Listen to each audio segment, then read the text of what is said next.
Now sit back, relax, and enjoy this exciting video from Mary. Something that perhaps ages me a little bit is that I am a dedicated CD collector. To this day, whenever one of my favorite artists releases an album, I almost always buy a CD as long as there's one available.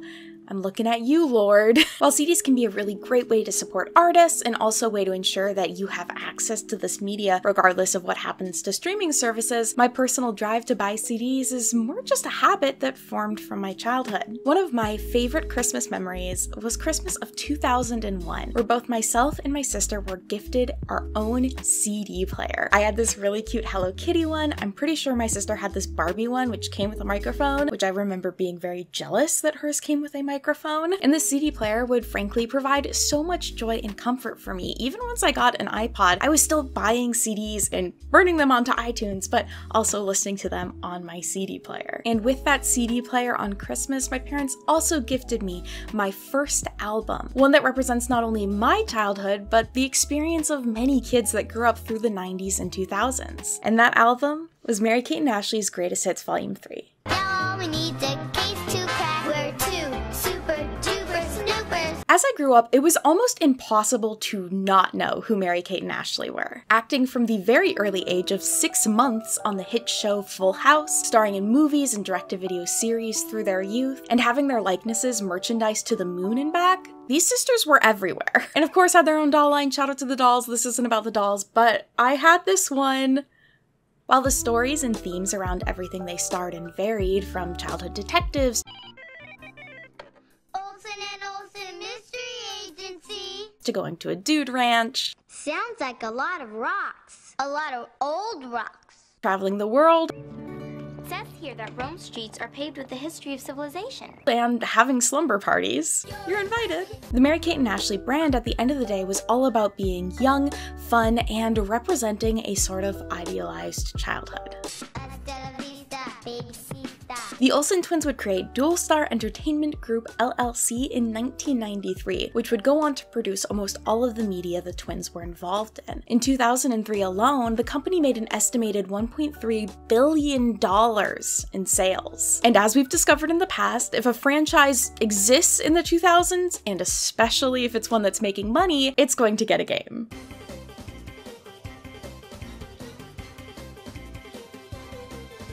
From 1999 to 2002, 9 games would be released from the Mary-Kate and Ashley brand via a licensing agreement between Dual Star and Acclaim Entertainment. Acclaim Entertainment was an American video game publisher first founded in 1987. The company originally worked by translating and localizing games for release or hiring out smaller development companies to produce games that they would then publish. According to Wikipedia, and I don't have an exact source for this, so take it with a grain of salt, the name Acclaim comes from Greg Fishbach, one of the 3 founders of the company. Greg, who had formerly worked at Activision, wanted his new company to appear before Activision in phone books, thus Acclaim. Ironically enough, though, this is also reportedly exactly what the founders of Activision did when they left Atari. If only we could still let phone books help us decide our company names today. Hello everyone, my name is Mary Love Mew. Acclaim would maintain moderate success through the 90s, relying heavily on popular IPs such as NBA Jam, Marvel Comics, The Simpsons, and of course,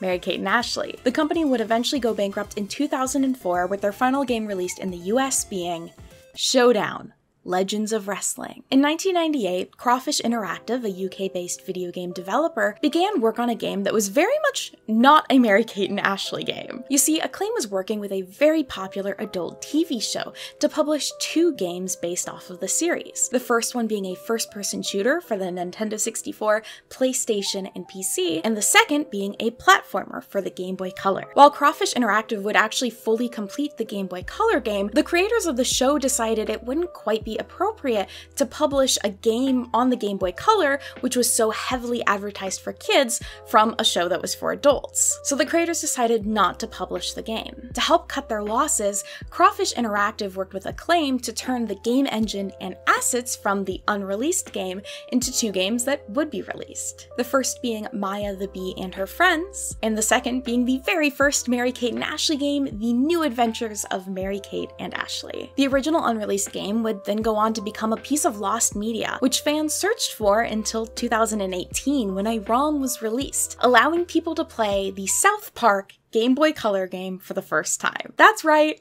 the first Mary-Kate and Ashley game is fully built off of a South Park game.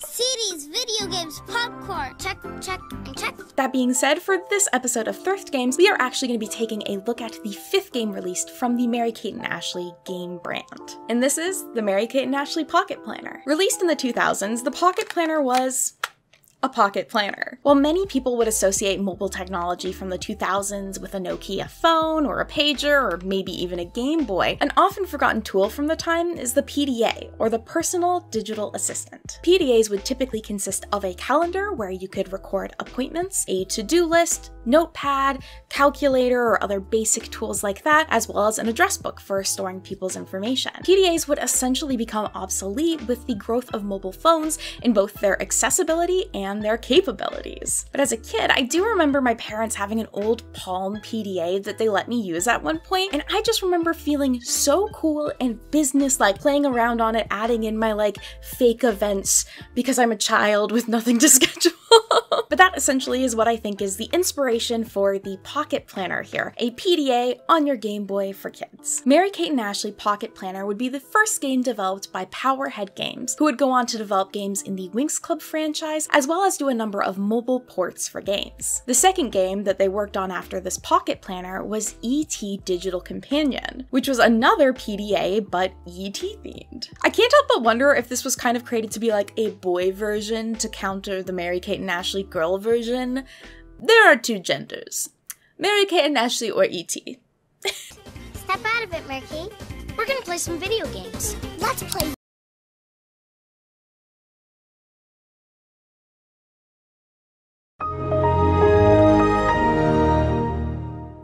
Because this game is basically a planner, I figured what better way to test it out than use it as my planner. I honestly do love keeping a written planner. I write down all of my events because my brain does really well when I do that brain to handwriting connection. So my goal was for this week, instead of using my paper planner, I was going to use my Game Boy Advance as my everyday planner. Or at least that was my plan. When you first open up the game, it will request that you add in the date and time. Thankfully, the developers at Powerhead had the foresight to know that someone would be playing this game in 2024. However, the calendar only goes up to 2027, which means I only have 3 more years to use this calendar to get my life together. Once you've entered in the time and date, you're ready to start planning. So on an exciting Friday night home alone, I went out of my way to meticulously add in all of the information Mary-Kate and Ashley requests for my 411, which is no doubt some sort of tax document I can use to write off all the time it took to fill out all this information. The game will ask for your full name, address, phone number,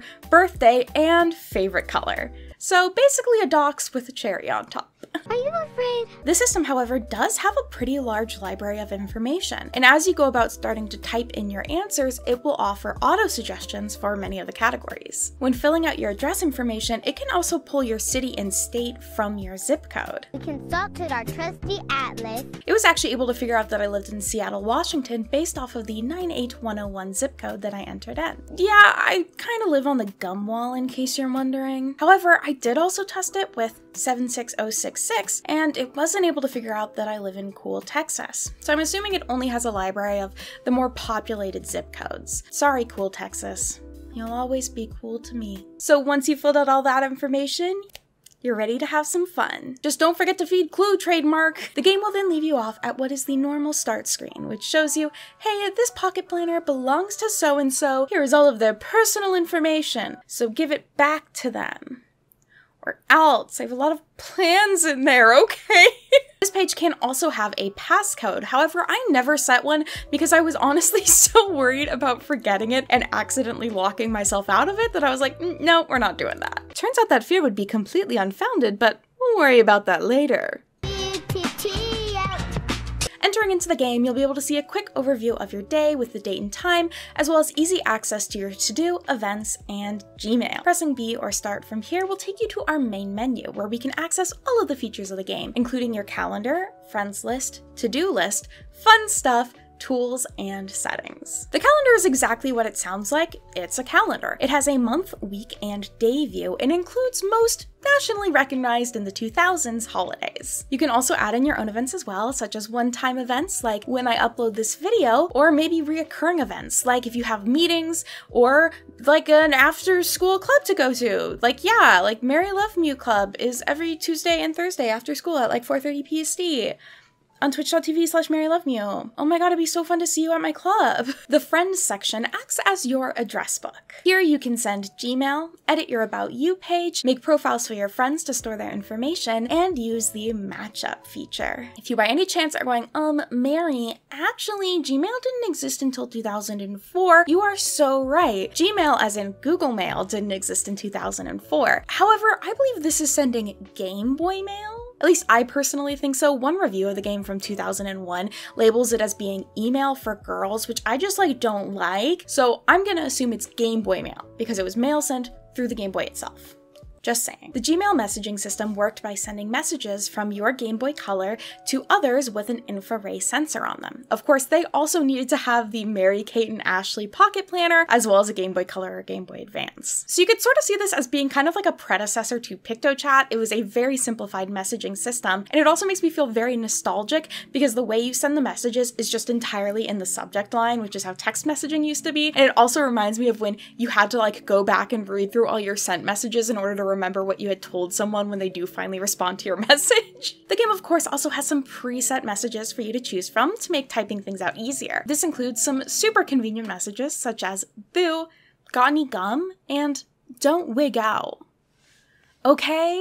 These messages, along with frankly many other pages within the Pocket Planner, can also be printed out if you have a Game Boy printer. So you can keep physical records of every message you send other people or other people send you, which is, of course, a very normal thing to do.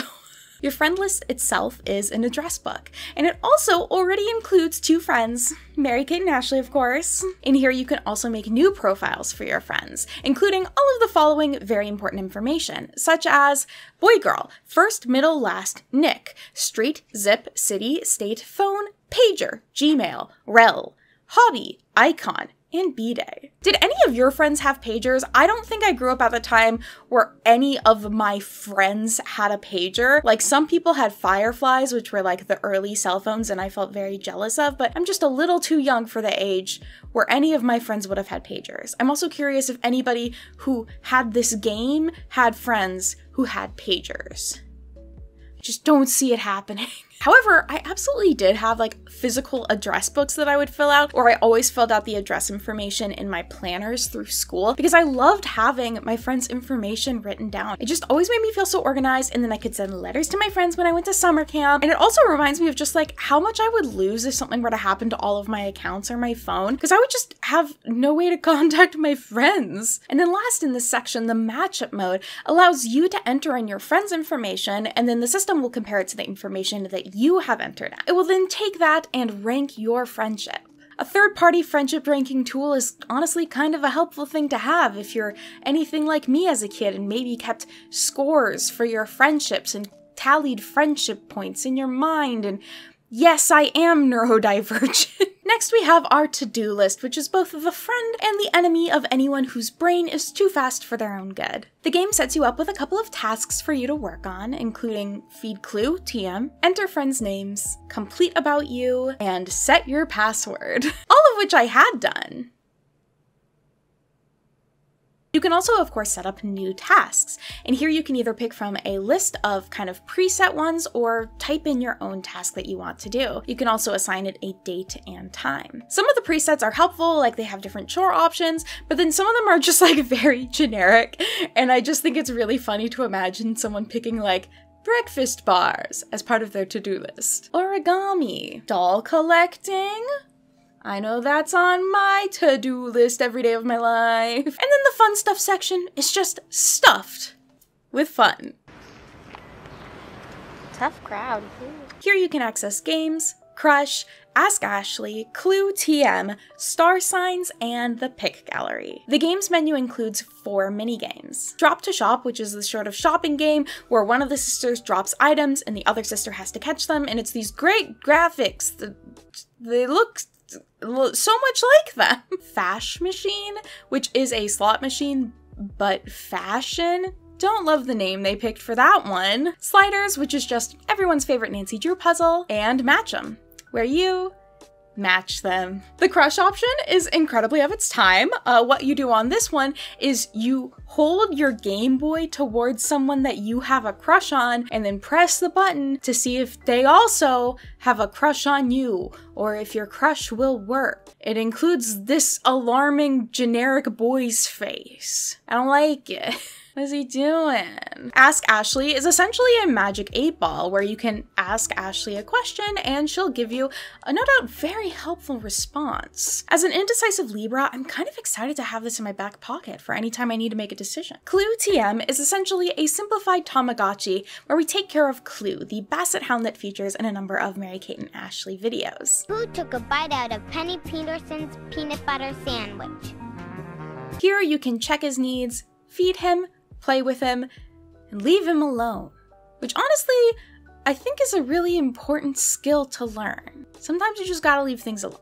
The sun sign page shows you your sign, as well as what other signs it thinks make for a great pair, fair pair, and poor pair with you. Meaning, I think if I utilize this, Ask Ashley in the crush system, I might be ready to find my partner in life. Watch out, dating scene. As you play through the mini games, you'll earn points, and those points are used to unlock pictures. You also do have the option to print these, but I am kind of trying to imagine this scenario where there's a kid out there who has a Game Boy Color, Game Boy printer, as well as this game, but doesn't have access to higher quality Mary-Kate and Ashley photos. Probably just go buy a magazine, kiddo. Then we have our tools section, which includes stopwatch, phone dialer, beam, clock, about you, again, and help. The thing that obviously stuck out to me on this page first was the phone dialer, because I was like, what is this? If you click on it, it opens up to show a number pad with some other buttons. And as it turns out, with the help of the help section, I learned that you could actually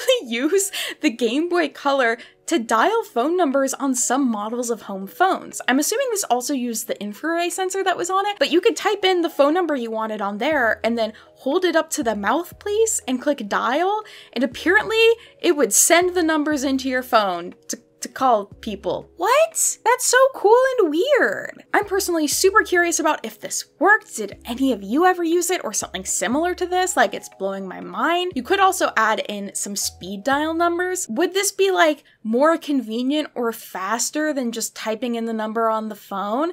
No, but would I absolutely still have used this as a kid if I had it? Yes! Jeremy, it's totally rude to digidial during lunch. Totally.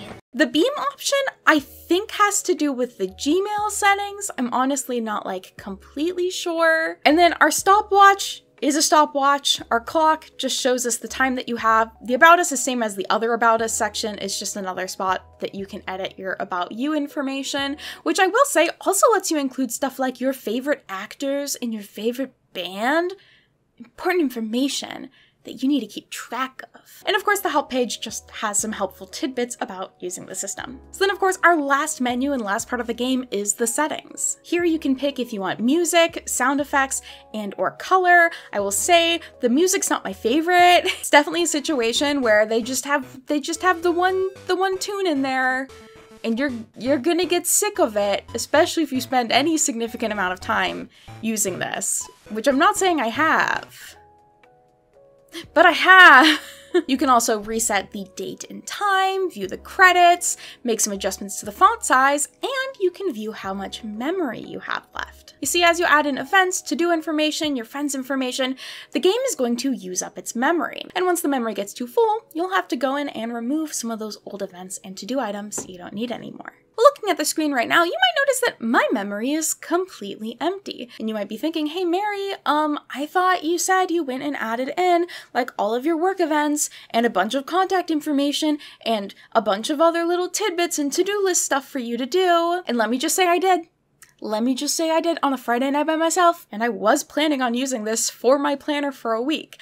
However, something that some of you might have already figured out or realized is that the Game Boy Color didn't have an internal clock. An internal clock is basically exactly what it sounds like. It's a clock inside of a game console that runs 24/7, so regardless of if your console is running, it's still keeping track of the time and date. This is a feature that games like Animal Crossing use heavily, of course, ones that kind of rely on knowing what time and day it is. But the Game Boy Color didn't have one, which means that any games that wanted to utilize a clock, such as for example Pokemon Gold and Silver, actually had to have a battery inside of the game cartridge itself to run its own internal clock. So even if the system was turned off or the cartridge wasn't even plugged in, this clock would still be able to run. But in case you haven't heard, batteries run out of power, and apparently the batteries in Game Boy Color carts were only supposed to last about like 6 years. So you might be thinking, okay, hey, you have to reset the time and date every time you open the game, but that's not a big deal, right? Wrong. It is a big deal. For some reason, the save data in some of these games with internal clocks was tied to that battery system. So if the battery died, you lose your save data. So you can still run the game and play them technically because the energy from the Game Boy itself will run the clock. But as soon as you turn it off, you're losing everything, baby. I can't express how heartbreaking this was to figure out. Again, I was like spending so much time diligently entering all of my like work meetings, all of my little tasks that I wanted to do on the weekend. I was really excited about it. I turned my Game Boy Advance off. I went and did something else. I came back to it because I wanted to check something off my to-do list. And my to-do list was gone. While technically you can change the batteries in Game Boy carts, it also does require a soldering iron, which I don't own and I can't really justify owning. And it's totally not a weird grudge that I have because of 6th grade art club where they made us do a bunch of stained glass for a fundraiser. And I hate doing stained glass. I would just cut my hands, and soldering irons are stressful, and I just don't want to do it anymore. Whoa, that was awesome. Let's do it again. Steady, Video Queen. We all need a bit of a break. Overall, I do think that this is a simple and cute personal digital assistant. Yeah, it's not doing much that's like technically new and unique, but I do think it kind of hits a sweet spot in terms of it being something that would have been popular at the time from a brand's kid loved and was pretty adequate at what it was doing. I know that there were probably young people that loved this at the time, and I certainly think I would have really liked it as a kid. There was such a trend of kind of like business stuff for kids or like tech that was coming out but kid version, and I feel like this just perfectly fits into that. And I know I would have absolutely loved like putting in my friends' phone numbers and playing the little mini games and feeling very independent and mature and grown up and cool. As for the official reviews for the game, IGN gave it a 7 out of 10, saying it's a good pocket organizer when it's on, but it can't beep an alarm or give you a reminder when it's off like a real pocket organizer would. Also, the calendar isn't as much fun as it should be. It doesn't do anything special like play special Christmas music or sing you happy birthday or special events. This review might be asking for a little bit. It was an overall very positive review, and that was kind of its ending comments. I also get kind of weird vibes from this review in general. It feels like it was supposed to be written by a teenage girl, but they don't credit who wrote it. So if like a grown man wrote it, I feel like I would find it kind of uncomfortable. If you get the vibe. It's like, are you being sarcastic right now? I can't quite tell. Nintendo Power actually gave it an 8 out of 10, with them saying, not as dopey as you might think. Great way to start a review. But still, an 8 out of 10 is good. It looks like Telegraph also did a review of it for the UK release, but it's behind a paywall, so we'll never know. But overall, from what I've been able to see, the game got positive reviews. It's cute and simple, but it does what it does well. Wow, so that was just such a fun little Thrift Games look at a Game Boy Color game. I'm sure there isn't anything else to talk about in this video or anything.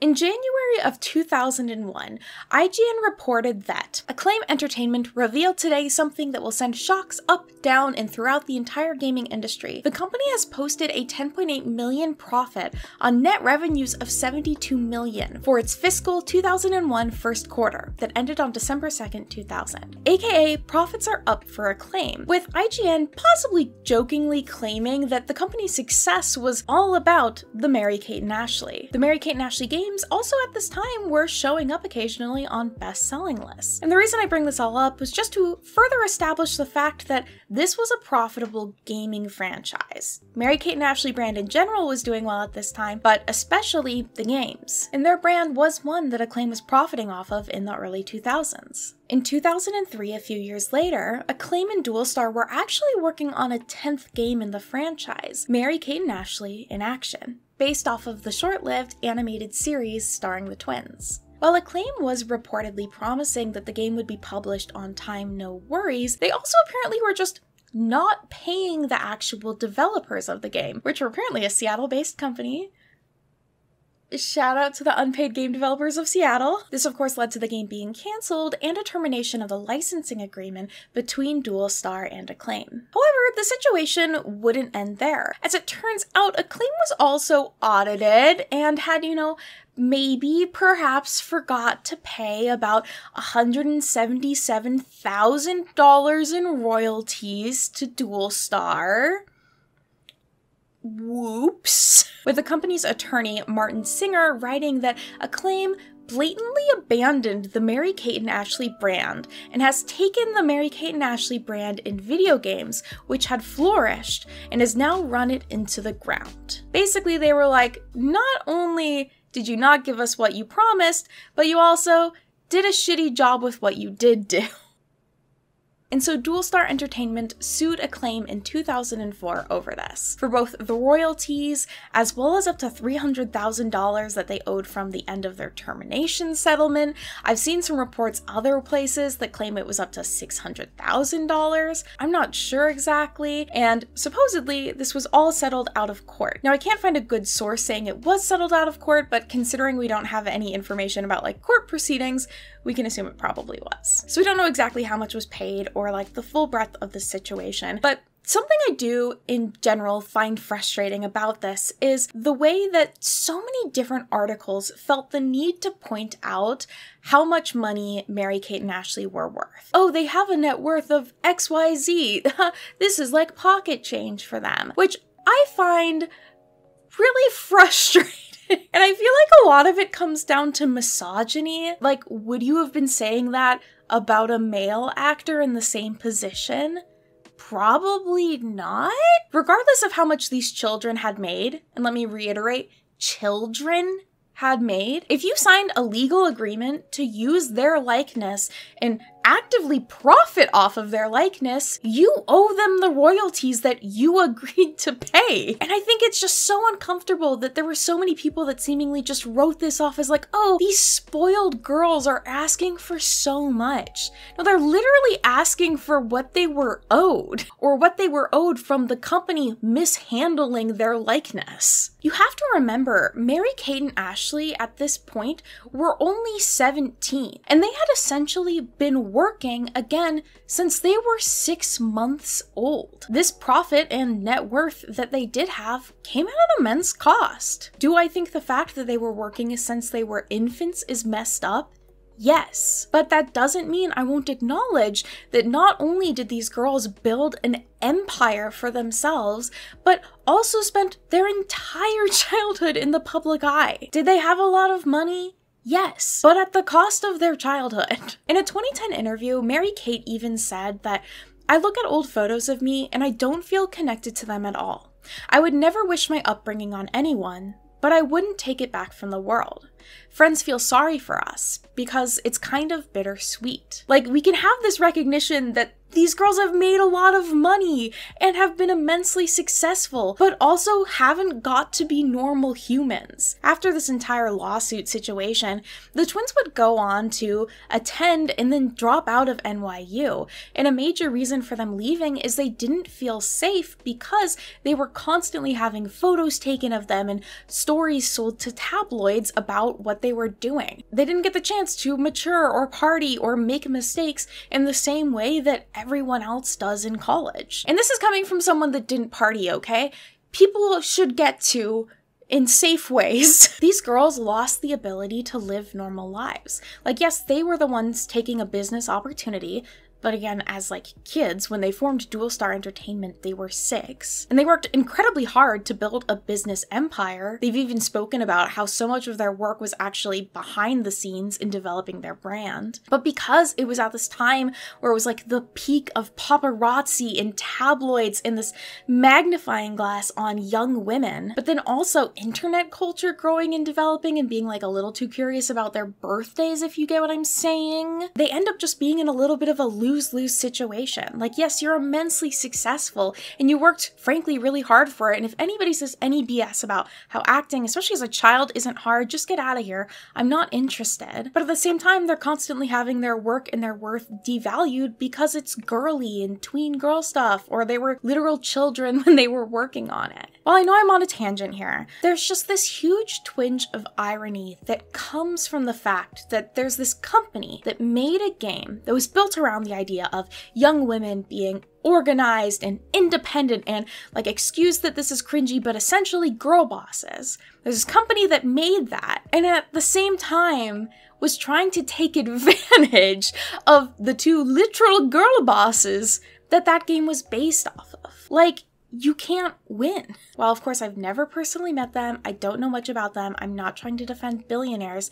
The point I'm more trying to make is their childhood experiences and even like aspects of this game, I feel like, can be sort of summed up by this slight butchering of the Barbie movie monologue. You have to have money, but you can't ask for money because that's crass. You have to be a boss, but you can't be mean. You have to lead, but you can't squash other people's ideas. We always have to be extraordinary, but somehow we're always doing it wrong. This is a very, very, very unbelievably scary story. If I have time, I'm going to add in this story. I did want to talk about the Mary-Kate and Ashley dolls, but the story behind how I got her is literally embarrassing for me. It is shameful. So growing up, we had a local Blockbusters, and our Blockbusters sold these Mary-Kate and Ashley dolls. They would sell some other like movie-related figures as well. And when I was young, I was not good with money. I'm not great with money as an adult, but I was the sort of kid that got her allowance and then immediately spent it. Didn't quite conceptualize saving up my money yet. And so the one time I stole from my parents is I went to my dad's change jar, and I think I took literally every quarter out of it. This was a man who always saved his change, stole all of those quarters, and I bought this doll entirely in stolen quarters from my dad the next time we went to Blockbusters. He didn't figure it out until after I'd already bought it, but oh my god, I was in so much trouble. Thank you all so much for joining me today for this episode of Thrift Games. Yet another one where I go on a bit of emotion-fueled tangent at the end, but I can't help it. It's just who I am. Thank you all so much for joining me for this episode of Thrift Games. If you'd like to watch more, there's a playlist right up here. This game series is centered around the idea of me finding games while thrifting, or kind of like the cheap, forgotten things at the bottom of the bin, and doing a deep dive into them, because I just have too much love to give. If you ever played any of the Mary-Kate and Ashley games, I'm really curious, and I would love to hear more about them and how you felt about them. I hope you all are having a fantastic week. Feel free to give this video a like if you enjoyed it, subscribe if you would like to see more, and I'll see you all next time. Bye-bye!